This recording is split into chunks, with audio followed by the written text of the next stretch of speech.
सरस्वती ज्ञान कोश में मैं प्रतिज्ञा त्यागी आप सबका स्वागत करती हूँ। बच्चों, आज हम संस्कृत पढ़ेंगे और संस्कृत में भी महाकवि कालिदास विरचितम रघुवंश महाकाव्यम का द्वितीय सर्ग पढ़ेंगे। द्वितीय सर्ग में भी हम कुछ श्लोक पहले पढ़ चुके हैं और आगे के पढ़ेंगे आज हम। जैसा कि आप पहले पढ़ चुके हैं कि इस द्वितीय सर्ग में जो पहले श्लोक है उसमें बताया गया था कि राजा दिलीप और उनकी पत्नी सुदक्षिणा संतान प्राप्ति न होने पर अपने जो उनके गुरु हैं वशिष्ठ, उनके पास जाते हैं, उनके आश्रम में, यही पूछने के लिए कि हमें संतान प्राप्ति नहीं हुई है तो उसके लिए हमें क्या करना चाहिए। तो गुरु वशिष्ठ जो है वो उन्हें बताते हैं कि तुम नंदिनी गाय की सेवा करो, जो नंदिनी गाय गुरु के आश्रम में ही है। तो उनकी आज्ञा पाकर राजा दिलीप और सुदक्षिणा गाय की सेवा में तत्पर हो जाते हैं और अगले दिन पूजा अर्चना करके राजा दिलीप गाय को वन के लिए ले जाते हैं। और वन में जाने पर, क्योंकि राजा दिलीप जो है बहुत ही प्रभावशाली भी हैं, शक्तिशाली भी हैं, तो वन में वो किस तरह सुशोभित हो रहे हैं और कैसे कैसे उनका स्वागत वन के जीव करते हैं, वो सारा वर्णन हम पढ़ रहे थे। तो चलिए आगे देखते हैं आगे क्या हुआ। सह न्यस्त चिन्नाम अपि राजलक्ष्मीम तेजो विशेष अनुमिताम दधानः आसीद अनाविष्कृत दान राज्यिर अंतरम मद अवस्था इव द्वीपेंद्रः। वह राजा दिलीप जो हैं कैसे थे, जिन्होंने अपनी पत्नी को मार्ग से ही वापस लौटा दिया था और जब वो गाय को वन में चराने के लिए लेकर जा रहे थे और उन्होंने अपने जो सेवक जन थे उन्हें तो हटा ही दिया था, लेकिन कुछ सेवक जो उनके साथ थे उन शेष सेवकों को भी उन्होंने अपने साथ से हटा दिया, यानी उनको वापस भेज दिया। और क्या किया राजा दिलीप ने, न्यस्त चिन्हाम अपि, न्यस्त दूर किए हुए, हटाए हुए या त्यागे हुए, चिन्हाम अपि चिन्हों को भी। चिन्ह क्या है, जो राजा हैं वो एक राजाओं के विशेष चिन्ह होते हैं जो बता देते हैं कि ये राजा है, जब राजा जिधर से भी निकलते हैं। तो अपने उन विशेष चिन्हों को भी राजा ने न्यस्त त्याग दिया है। वो चिन्ह जैसे कि छत्र होता है, चामर होता है, उनकी सेवा होती है, सेना होती है उनके साथ, उन सबको भी उन्होंने त्याग दिया है। ऐसे राजा जो हैं वो तेजो विशेष, अपने तेज विशेष से ही अनुमिताम, अनुमान की गई, राजलक्ष्मी को दधानः, धारण करते हुए, अनाविष्कृत दान राजिर, जब इसे विच्छेद करोगे, ये आसिद अनाविष्कृत लिखा है तो हो जाएगा अनाविष्कृत, दान राजिर है तो राजिर का विसर्ग बन जाएगा, विसर्ग संधि है तो हो जाएगा दान राजी। तो अनाविष्कृत, आविष्कृत नहीं हुई है अर्थात प्रकट नहीं हुई है, दान राजी, दान राजी अर्थात मद की जो राजी राशि है, रेखा है, और अंतः, अंतः यानी अंदर ही, अवस्था स्थित, मधा मद वाले, द्वीपेंद्रहा, द्वीप कहते हैं हाथी को, इंद्र राजा यानी जो हाथियों का राजा है, सर्वश्रेष्ठ राजा यानी गजराज के, इव समान, सहा वह आसीद था। कौन, राजा दिलीप। आपको समझ शायद नहीं आया होगा क्योंकि अभी हमने शाब्दिक अर्थ देखा है, एक बार भावार्थ देख लीजिएगा तो समझ में आएगा। मैं अपने शब्दों में आपको बता देती हूँ। राजा दिलीप, उन्होंने अपने राज चिन्ह हैं जितने, उन सभी को हटा दिया है। और राज चिन्ह क्यों हटा दिए हैं, क्योंकि वो आश्रम में गाय की सेवा के लिए जा रहे हैं और सेवा का भाव जो है श्रद्धा से होता है, ना कि घमंड से, अभिमान से। तो अभिमान त्यागने का प्रतीक यही है कि मैं सेवा में पूर्णतः तत्पर हूँ, पूर्ण रूप से तत्पर हूँ, ये दिखाने के लिए राजा ने समस्त राज चिन्हों को त्याग दिया है। क्योंकि राजा स्वयं ही इतने, क्या कहना चाहिए, बहुत ही ऊंचे पद पर है, राजा का सर्वोच्च स्थान है, तो वहाँ राजा अगर सेवा धर्म में तत्पर होते हैं तो उन्हें दिखाना ही होगा कि मैं भी एक साधारण मनुष्य हूं। तो ये दिखाने के लिए उस हृदय से, वो दिखाने के लिए नहीं, हृदय से गौ की सेवा में वो तत्पर हुए हैं। तो इसी कारण उन्होंने अपने राज चिन्हों को भी हटा दिया है, जैसे छत्र, चामर, सेना इत्यादि। और उसके बाद लेकिन वो इतने तेजस्वी हैं, इतने प्रभावशाली हैं कि उन्हें देखकर ही अनुमान लगाया जा सकता है कि ये राजा हैं। तो वो अपने तेज विशेष से ही पहचाने जा रहे हैं और राजलक्ष्मी को उन्होंने, राजलक्ष्मी यानी राज के चिन्ह को, जिस राजलक्ष्मी से मतलब ये कि राज चिन्ह को उन्होंने धारण अपने तेज से किया है, दिखाने वाले चिन्ह उनके सामने नहीं है। तो ऐसे राजलक्ष्मी को धारण करते हुए वो राजा कैसे लग रहे हैं? जैसे सर्वश्रेष्ठ हाथी की पहचान होती है उसका कानों से मद निकलना। हाथियों के बारे में आपने सुना होगा, जो सर्वश्रेष्ठ हाथी माने जाते हैं तो उनके कानों से एक द्रव्य निकलता है, जल सा निकलता रहता है, जिसे मद कहते हैं। तो जिसके कानों से वो मद या द्रव्य निकलता है उसे सर्वश्रेष्ठ हाथी माना जाता है।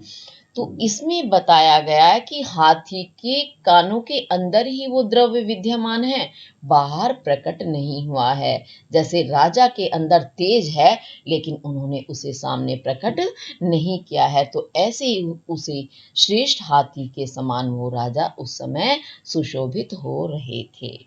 ये इसका भावार्थ है, एक बार फिर से देखेंगे। न्यस्त हटाए हुए, चिन्नाम अपि चिन्हों वाले भी, यानी राज चिन्हों को हटाए हुए, तेजो विशेष, विशेष तेज से, अनुमिताम अनुमान की जाती हुई, राजलक्ष्मी दधानहा राजलक्ष्मी को धारण करते हुए, सहा वह राजा दिलीप, अनाविष्कृत दानराजी, प्रकट न होने वाले, मद की रेखा वाले, और अंतः अंदर ही स्थित मदहा मद वाले, द्विपेंद्रहा श्रेष्ठ हाथी के इव समान आसीद था या थे। अब ये आपको समझ में आया होगा। इससे आगे देखते हैं। अगर आपको किसी वजह से कुछ समझ नहीं आता है तो आप कमेंट करें और पूछें। लता प्रतानोद्ग्रथितहि सह केशहिर अधिज्य धन्वा विचचार दावम, रक्षा अपदेशान मुनि होम धेनोर्वन्यान विनेशयन एव दुष्ट सत्वान। और कैसे थे वो राजा? क्योंकि वो आश्रम में जाकर सेवा में तत्पर हुए हैं, एक सेवक के रूप में कार्य कर रहे हैं। तो उन्होंने लता यानी बेल के प्रतान, प्रतान कहते हैं जो उनके तंतु होते हैं, छोटे छोटे रेशे से जो होते हैं, तो लताओं के प्रतानों से, तंतु से, उद्ग्रथित ही बांधे हुए, केशही, ये केशर अधिज्य धनवा है तो इसे विच्छेद करेंगे तो इस रै का विसर्ग बन जाएगा, हो जाएगा केशही, केशों वाले। अधिज्य धनवा, अधिज्य प्रत्यंछा चढ़े हुए, धनवा धनुष को धारण किए हुए, सहा वह राजा, मुनि होम धेनु, मुनि के ऋषि गुरु वशिष्ठ की, होम धेनु, होम की जो धेनु है गाय, उसकी रक्षा आदेशात, रक्षा के बहाने से, वन्यान वन के, दुष्ट सत्वान दुष्ट अत्याचारी, सत्वान प्राणियों के, को विनेशयन मानो शिक्षित करने के, इव मानो दावम वन में विचचार घूम रहे थे। अब इसका मैंने शाब्दिक अर्थ बताया, एक बार भावार्थ समझेंगे मेरे शब्दों में। राजा ने अपने केशों को कैसे बांधा था?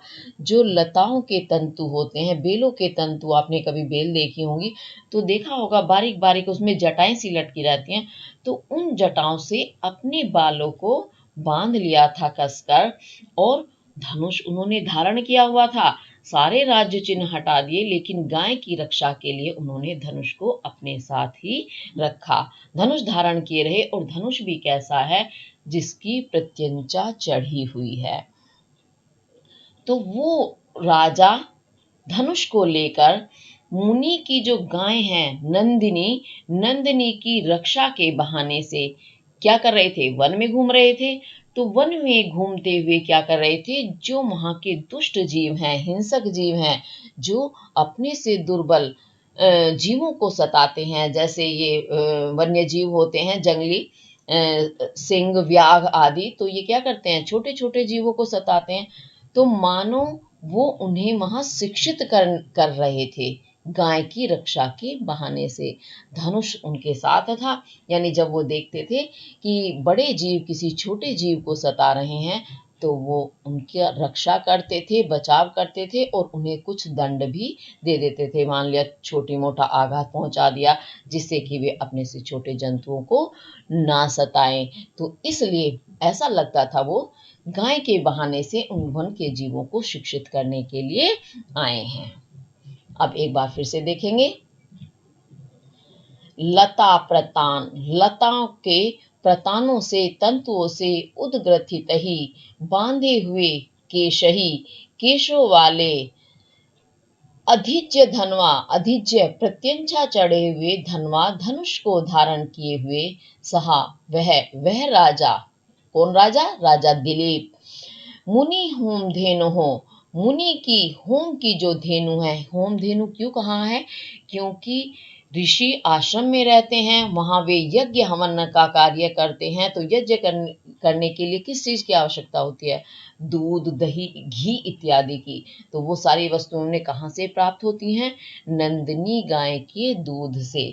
तो इसी कारण नंदिनी को मुनि की हेमधेनु कहा गया है। तो मुनि की हेमधेनु की रक्षा अपदेशात, रक्षा के अपदेशात बहाने से वन्यान, वन के दुष्ट सत्वान, दुष्ट प्राणियों, दुष्ट जीवों को विनेशयन, शिक्षित करने के लिए इव मानो दावम, वन में विचचार घूम रहे थे।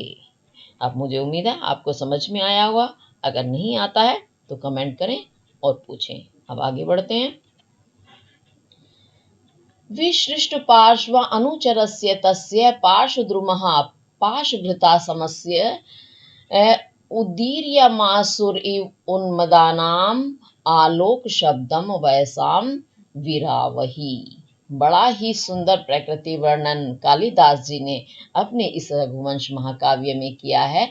तो देखिए, राजा बड़े ही प्रभावशाली हैं, तो उन्हीं का वर्णन करते हुए इसमें बताते हैं कवि कि विसृष्ट, त्याग दिया है, पार्श्व, समीप स्थित, अनुचरस्य, अनुचरों को, जिसने, ऐसे पाशभृता, पाशभृत कहते हैं वरुण, वरुण के समस्य समान। वरुण जो है, वरुण देव, वो कैसे माने जाते हैं, बड़े ही प्रभावशाली माने जाते हैं। तो राजा दिलीप भी वरुण के समान ही बड़े ही प्रभावशाली हैं, इसीलिए उनकी तुलना वरुण से की गई है।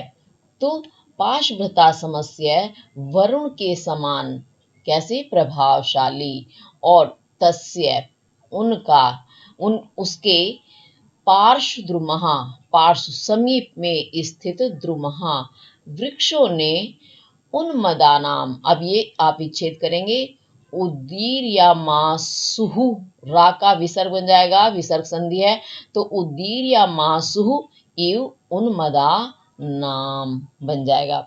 तो उन्मदा नाम, उन्मत्त हुए, मदमस्त हुए, वह शाम, पक्षियों के, विरावही, विराव कहते हैं कोलाहल या स्वरों से, इव मानो आलोक शब्दम, आलोक शब्द को, आलोक यानी जय शब्द को, उदीर्यमासुहु, उच्चारित किया हो, इव मानो, ऐसा लगता था।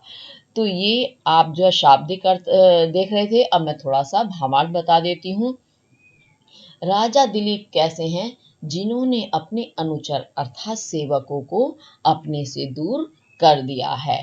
और कैसे हैं वो वरुण देव के समान प्रभावशाली हैं। ऐसे उन राजा दिलीप जो हैं, उनको पार्श्वद्रुमा, समीप में जो उनके वृक्ष स्थित हैं, क्योंकि वो वन में है तो उनके पास बहुत सारे वृक्ष हैं। तो उन वृक्षों पर क्या हो रहा है, उन्मादी यानी मदमस्त हुए, प्रसन्नता से प्रफुल्लित हुए जो है पक्षी, वो कोलाहल कलरव कर रहे हैं। तो उनका जो कलरव है वो ऐसा लग रहा है मानो उन्होंने राजा दिलीप का वन में स्वागत किया है, जय घोष किया है। जय घोष करना यानी उनका यशोगान करना, यशगान किया है, जय घोष का उन्होंने शब्द किया है राजा दिलीप के स्वागत में। अब ये आपको समझ में आया होगा, एक बार फिर से मैं अर्थ बता देती हूँ। तो विशिष्ट पार्श्व अनुचरस्य, भेजे गए या त्यागे गए पार्श्व समीप स्थित अनुचरस्य, सेवकों वाले पाशभृता समस्य, वरुण के समान, तस्य उसके लिए, पार्श्वद्रुमहा समीप स्थित वृक्षों ने, मदो उन्मदानाम उन्मत्त हुए वैसाम पक्षियों के विरावही कलरव के माध्यम से इव मानो आलोक शब्दम, जय शब्द को या जय घोष को उदीर्या मासु उच्चारित किया है। ये आपका इसका शब्दार्थ और भावार्थ पूरा हुआ। अब आगे चलते हैं। मरुत प्रयुक्ताश्च मरुत सखाभम तम अर्च्यम आराध अभिवर्तमानम अवाकिरण बाललता प्रसूनैर आचार लाजैर इव पौर कन्या। और वन में पहुंचने पर किस प्रकार राजा दिलीप का स्वागत हुआ। अब स्वागत ही हो रहा है लेकिन सब अपने अपने तरीके से कर रहे हैं। अभी वृक्षों पर स्थित पक्षियों ने किया है, अब क्या करेंगे। मरुत, मरुत कहते हैं वायु से, प्रयुक्तहा प्रयुक्त हुई, हिलाई जाती हुई यानी वायु से हिलती हुई, मरुत सखाभम, मरुत वायु के सखाभम, सखा, सखा कौन है वायु के, अग्नि, यानी अग्नि के समान, अर्च्यम अर्चना योग्य, तम उसका, उस राजा दिलीप के, आरात समीप, अभिवर्तमानम स्थित, बाललता बाललताओं ने, पौर कन्या, पौर कहते हैं नगर की, कन्या कन्याओं ने, नगर की कन्याओं के, आचार लाजई एव, आचार कहते हैं शिष्टाचार के, लाजई लाज खील, खील जानते हैं आप, अभी मैं आपको और सही से फिर से बताऊंगी। तो शिष्टाचार की खील के इव समान, प्रसूनहि, प्रसून कहते हैं फूलों को, तो प्रसूनहि ये रा जो है आचार के साथ लगा हुआ ये विसर्ग बन जाएगा, विसर्ग संधि है तो प्रसूनहि हो जाएगा। तो प्रसूनहि प्रसूनों की, पुष्पों की, अवाकिरण वर्षा की, ये शाब्दिक अर्थ है। एक बार भावार्थ समझेंगे। जो वन में लताएं हैं, कैसी हैं, बाल लताएं यानी छोटी छोटी बेलें हैं जो वायु के द्वारा हिलाई जा रही हैं, यानी वायु चल रही है, वायु के चलने से वो छोटी छोटी बेलें हिल रही हैं। तो उन बेलों ने राजा के ऊपर वर्षा की। वो बेलें कहाँ थी, जो राजा के समीप में ही स्थित थी, क्योंकि बहुत दूर से करेंगे तो राजा के ऊपर पुष्प नहीं आएंगे, लेकिन वो बेलें राजा के नजदीक थी, इस कारण वो राजा के ऊपर पुष्पों की वर्षा कर रही थी। और राजा कैसे हैं, जो वायु के मित्र हैं, वायु के मित्र माने जाते हैं अग्निदेव। तो अग्निदेव कैसे हैं, बड़े ही तेजस्वी हैं, ओजस्वी हैं। आपने देखा होगा जब अग्नि प्रकट हो जाती है तो चारों तरफ किस प्रकार प्रकाश फैल जाता है, किस तरह का उसका ओज होता है। तो ऐसे ही तेजस्वी ओजस्वी हैं वो राजा दिलीप अग्नि के समान। और जैसे अग्नि पूजनीय होती है वैसे ही राजा दिलीप भी पूजनीय हैं। क्यों, अग्नि के बगैर हमारा बहुत सारे कार्य हैं जो संपन्न नहीं हो सकते। जो हमारा पूजन कार्य है उसमें जब हम यज्ञ करते हैं तो यज्ञ में अग्नि का प्रज्वलित होना आवश्यक होता है, तो उस समय उसकी अर्चना ही तो करते हैं अग्नि की, तो अग्निदेव अर्चनीय होते हैं। ऐसे ही राजा भी अपनी प्रभावशालिता ओजस्विता के कारण अर्चनीय हैं, पूजनीय हैं। तो ऐसे पूजनीय राजा पर उन छोटी छोटी बेलों ने हवा के द्वारा जो हिलाई जा रही हैं फूलों की वर्षा की। कैसे वर्षा की, जैसे कोई नगर में प्रवेश करता है बड़ा व्यक्ति, तो क्या होता है, जो नगर की कन्याएं होती हैं उनके स्वागत में खील बरसाती हैं। शिष्टाचार के माध्यम से, शिष्टाचार प्रदर्शित करने के लिए अर्थात स्वागत में। तो शिष्टाचार, स्वागत भी एक शिष्टाचार के अंतर्गत ही आता है। खील जानते क्या होता है? धान होती है ना, धान। तो धान को कूट करके और पका करके खील बनाई जाती है, जिनको आपने अक्सर देखा होगा हमारे यहाँ पूजन में इस्तेमाल किया जाता है। जैसे खील बताशे से पूजा करते हैं, आपने विशेष रूप से देखा होगा दिवाली पर। दिवाली पर लक्ष्मी और गणेश जी की पूजा की जाती है, तो उसे खील कहते हैं, जो चावलों की या धान की बनी हुई होती है। उसे धान के लावा भी बोलते हैं। तो धान के उस लावे से जैसे पूर्व कन्याएं स्वागत करती हैं, उन्हीं पौर कन्या या नगर कन्याओं की तरह ही उन बेलों ने, छोटी छोटी बेलें, और पूर्व की जो कन्याएं होती हैं, यानी वे भी कन्याएं ही हैं, छोटी ही होती हैं जो स्वागत करती हैं, तो उन्हीं के समान राजा पर पुष्पों की वर्षा की। कहने का तात्पर्य यह है। अब एक बार फिर से देख लेते हैं, क्योंकि जब हम भावार्थ समझ लेते हैं तो हमें अर्थ समझने में फिर दिक्कत नहीं आती। मरुत प्रयुक्त, ये मयुत प्रयुक्ताश्च लिखा है, विच्छेद कर देंगे। मरुत वायु के द्वारा, प्रयुक्त हिलाई जाती हुई, बाल लता छोटी छोटी लताओं ने, मरुत सखाभम वायु के मित्र, अग्निदेव के समान, अर्चनीयम पूजनीय, अर्चनीय, तम उनकी या उनकी यानी राजा दिलीप की, जो कैसे हैं, आरात अभिवर्तमानम, आरात समीप में ही अभिवर्तमानम स्थित हैं, ऐसे पौर कन्या नगर की कन्याओं के द्वारा आचार लाजई इव शिष्टाचार या स्वागत की खीलों के समान प्रसूनहि पुष्पों की अवाकिरण वर्षा की। अब आपको निश्चित रूप से ये समझ आ गया होगा। अब आगे देखते हैं। धनुर्भृतो अप्यस्य दया आर्द्र भावम आख्यान्तम अंतःकरणैर् विशंकहि विलोक्यन्तयो वपुरापुर अक्षणाम प्रकामम विस्तार फलम हरिण्यः। अब देखेंगे इसे, हमें क्रम में लगाकर अर्थ निकालना होता है। जैसा कि मैं पहले भी बार बार बता रही हूं कि जब हम किसी भी श्लोक या पद को अर्थ में बांधते हैं, तो अर्थ में बांधने के लिए हमें पहले उसे क्रम में लगाना होता है। क्रम में लगाने को अन्वय कहते हैं। अन्वय हो जाने पर शब्द क्रम में आ जाते हैं और अर्थ सही से समझ आ जाता है। तो ऐसे ही देखेंगे। तो धनुर्भृतः, धनुष को भ्रतो धारण करने वाले। अब इसे विच्छेद करेंगे, इसमें कई अक्षर मिले हुए हैं। धनुर तो होगा धनु, भ्रतो अपि अस्य, तो धनुष को भ्रतो धारण किए हुए, अपि होने पर भी, और कैसे, अंतःकरण ही, अंतःकरण से, विशंक ही शंका रहित हुए, आर्द्र भावम दया, दया से आर्द्र, नम भावम भाव को, आख्यांतम मानो सूचित करते हुए,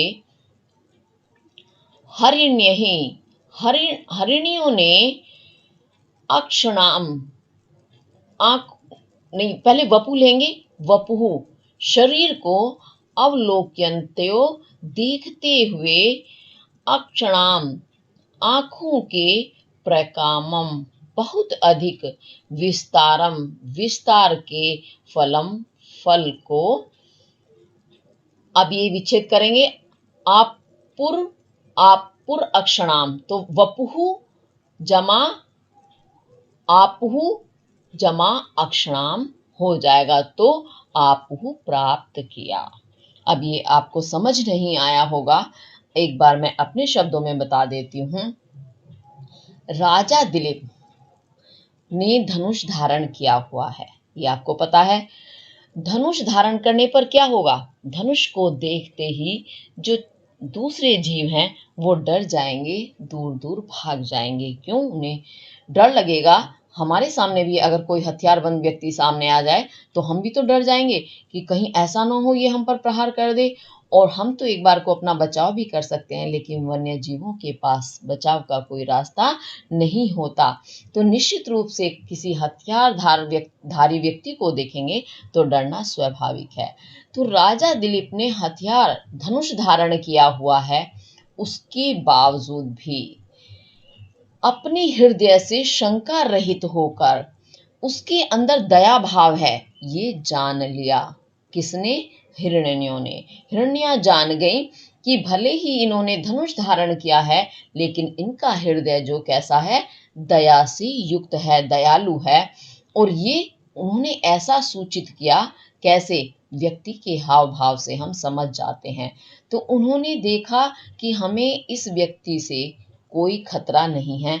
तो राजा दिलीप क्योंकि बड़े ही सुंदर शरीर वाले हैं, तो हिरण्यों ने शंका रहित होकर उनके शरीर को बहुत ध्यान से देखा। और ध्यान से देखने के कारण हिरण्यों की आंखें कैसी हो गई? विस्फारित हो गई, फैल गई। यानी एक तो आंखें उनकी मोटी मोटी होती ही हैं, ऊपर से जब ध्यान से देखा तो उनकी पूरी आंखें खुल गई।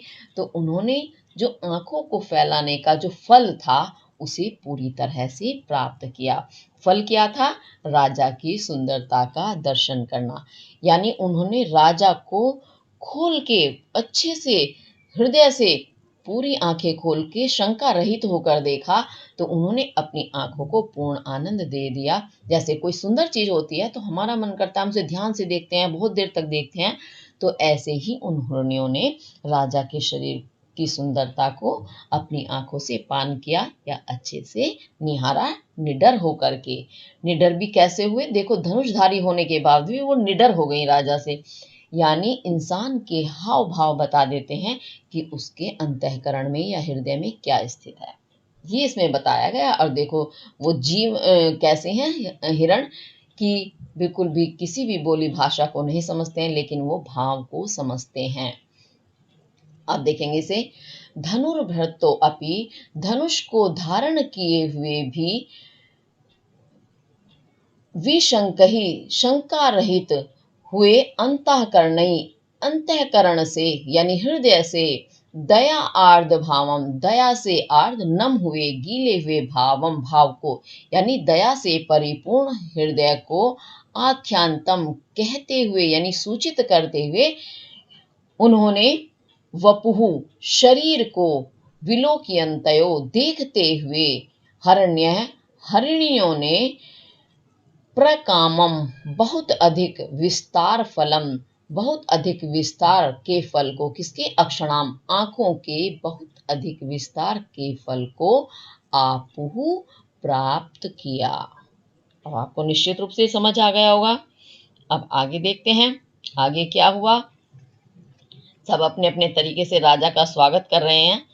सह किंचकैर्मारुत पूर्ण रंध्रहि कूजद भी आपादित वंश कृत्यम शुश्राव कुंजेषु यशः स्वयं उच्चैर उद्गीयमानम वन देवताभिः। अब देखो वन देवता किस रूप में स्वागत करते हैं राजा दिलीप का। तो कीचकही, कीचक एक बांस के वृक्ष का नाम होता है। तो कीचकों के द्वारा मारुत, वायु से पूर्ण भरे हुए, रंध्रही, छिद्रों वाले, और कूजद भी, कूजन करते हुए, स्वर करते हुए, आपादितम, धारण किए हुए, वंश कृत्यम, वंशी के या बांसुरी के कृत्यम कार्य को, बांसुरी के कार्य को आपादित, धारण करते हुए, सहा, उसने यानी उस राजा दिलीप ने, कुंजेशु, कुंजों में, उच्च ही, ऊंची आवाज में, वन देवता भी, वन देवताओं के द्वारा, उद्गीयमानम, उद्गीर्ण किए जाते हुए, गाए जाते हुए, यशः, स्वयं, स्वयं अपने, यशः, यश को, सुश्राव, सुना। अब ये आपको अर्थ ऐसे समझ नहीं आया होगा, फिर से एक बार भावार्थ समझते हैं पहले। देखिए, जब वन में पहुंचे राजा दिलीप, तो वहां बांस के वृक्ष हैं, यानी वनों में तो अनेक प्रकार के वृक्ष होते हैं, तो बांस के भी वृक्ष हैं। उन बांस में कीचक नाम के भी वृक्ष हैं। बांस के, कीचक जाति के, तो कीचक के जो बांस होते हैं उनके अंदर छिद्र होते हैं, छिद्र यानी छेद होते हैं, और वायु उनमें घुस जाती है। जब उनमें वायु घुस जाती है तो वो उनसे आवाज निकलती है, वो स्वर करने लगते हैं। ये काम कौन करता है? बांसुरी। आपको पता है बांसुरी भी बांस की बनी होती है, उसमें भी छिद्र होते हैं, और जब उसमें हम अपने मुंह की वायु डालते हैं, वायु छोड़ते हैं, तो उससे भी स्वर आने लगते हैं। तो ऐसे ही कीचकों के जो छिद्र हैं वो वायु से पूर्ण हो गए हैं, और वायु से पूर्ण होने के कारण यानी वायु भर जाने के कारण उनसे भी स्वर निकल रहे हैं, जो कि कीचकों के बांस ने बांसुरी के कार्य को पूर्ण किया है। यानी वो बांसुरी बजा रहे हैं। और कुंज, कुंज कहते हैं लता बेल झाड़ियां होती हैं, उनसे उनका एक झुरमुट सा बन जाता है, घेरा सा बन जाता है, और बीच में खाली स्थान होता है, तो उसे लता गृह भी कहते हैं। यानी छोटा सा घर बन जाता है, जो कि अक्सर लोग खेलते हैं उसमें, बच्चे जो वन में जाते हैं तो बड़े सुंदर होते हैं वो कुंज। तो उन कुंजों में या लता ग्रहों में जो क्या पक्षी हैं वो भी गान कर रहे हैं। तो ऐसा लगता है उन कुंजों में वन देवता जो हैं वो भी ऊंची आवाज में राजा दिलीप के यश का गान कर रहे हैं, और राजा ने उस अपने यशोगान को अपने आप सुना, अपने कानों से सुना। ये इसका भावार्थ है। एक बार फिर से देखते हैं। तो कीच कही कीचक मारुत पूर्ण रंध्रही, मारुत वायु से पूर्ण भरे हुए रंध्रही, रंध्रों से छिद्रों वाले कीच कही कूजद भी, कीचकों के बांस, कीचक बांस के कूजद भी, कूजन के द्वारा, स्वर के द्वारा, वंशकृत्यम बांसुरी के कार्य को आपादितम धारण किए हुए, कुंजेशु उन सुंदर लता ग्रहों में, उच्च ही ऊंची आवाज में, वन देवता भी, वन देवताओं के द्वारा स्वयं अपने यश को उद्गीयमानम गाए जाते हुए सहा, उसने अर्थात उस राजा ने सुश्राव सुना। अब ये आपको समझ में आया होगा निश्चित रूप से, लेकिन अगर समझ नहीं आ रहा है तो आप कमेंट करें और मुझसे पूछें, मैं आपके प्रश्नों का उत्तर अवश्य दूंगी। इसी के साथ हम रघुवंश महाकाव्य के द्वितीय सर्ग के 12 तक ही श्लोक पढ़ेंगे, और इसके आगे के शेष श्लोक जो है मैं अगली वीडियो में आपके लिए लेकर के आऊंगी। तो इसी के साथ धन्यवाद।